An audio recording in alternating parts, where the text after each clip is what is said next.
Hi, everyone. Welcome to Facebook Live Fridays, empowering our communities one video at a time with Cynthia and Valencia. Today we'll be answering the question, I'm 21 years old and a U.S. citizen. Can I petition my parents or parent for a legal permanent residency, also known as a green card? Ahora vamos a estar contestando la pregunta. Tengo 21 años, soy una ciudadana, ¿puedo someter una petición para mis padres o para mi mamá o mi papá para la residencia legal o la green card? So the answer to that question generally is yes. Under current immigration laws, a U.S. citizen child 21 and over can sponsor his or her parents for a green card. But the petition process is different depending on whether your parent is living inside the U.S. or outside the U.S. at the time. La respuesta a esta pregunta generalmente es sí. Bajo las leyes de inmigración, un hijo que es ciudadano, que ha cumplido 21 años, puede someter una petición para sus padres para que obtengan una residencia. Y el proceso para cómo puede seguir esa petición depende de la forma que uno entró a los Estados Unidos y si está viviendo en los Estados Unidos o si están en otro país.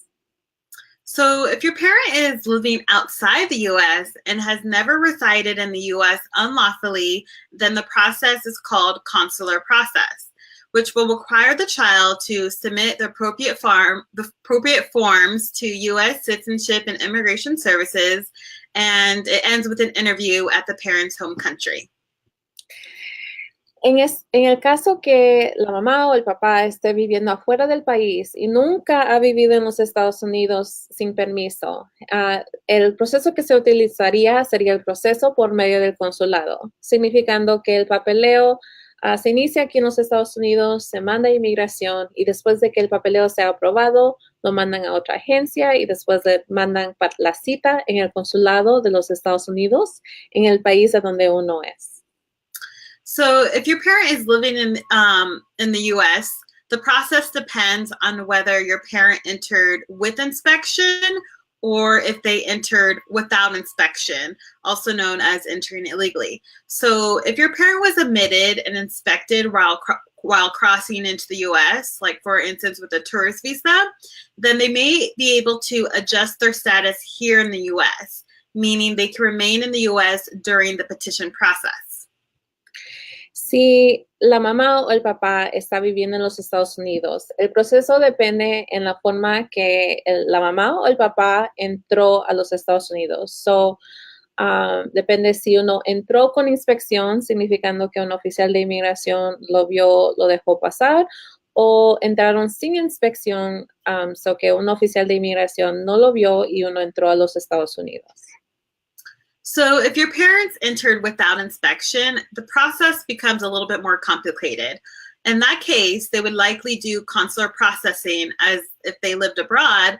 But what makes it a little bit more complicated is that if they have been here without permission, they may have something called unlawful presence, which makes them inadmissible to be admitted to the U.S.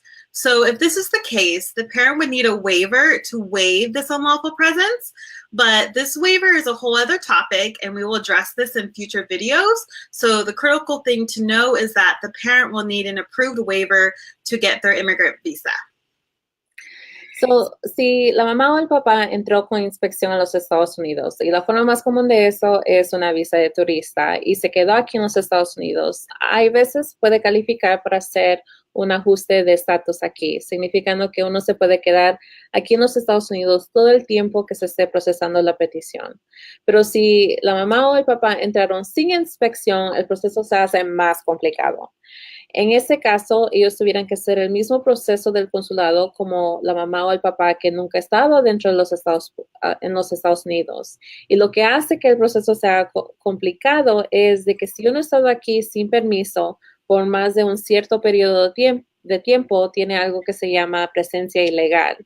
Y cuando uno tiene presencia ilegal, después hay cosas que puede prevenir que uno puede ser admitido a los Estados Unidos como residente. Y en ese caso, hay veces hay perdones que puede perdonar eso, pero eso ya es otro tema completamente y es un tema para otro video para que sepan todos los detalles de eso. So we'll be posting a blog link in the comments section below about this topic in more detail. So look out for that. And we will also be doing future videos on the waiver that we mentioned today and also unlawful presence.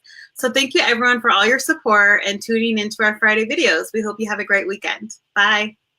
So, vamos a poner un artículo con más detalles sobre de lo que hablamos ahora, y vamos a hablar en otros videos en más detalles sobre los temas que empezamos a tocar ahora. Pero para mientras, si tienen preguntas, hablen con un abogado de inmigración o una organización de la comunidad que trabaja en la rama de inmigración. Gracias por escucharnos, vernos, y esperamos que tengan un buen fin de semana. Adiós. Bye.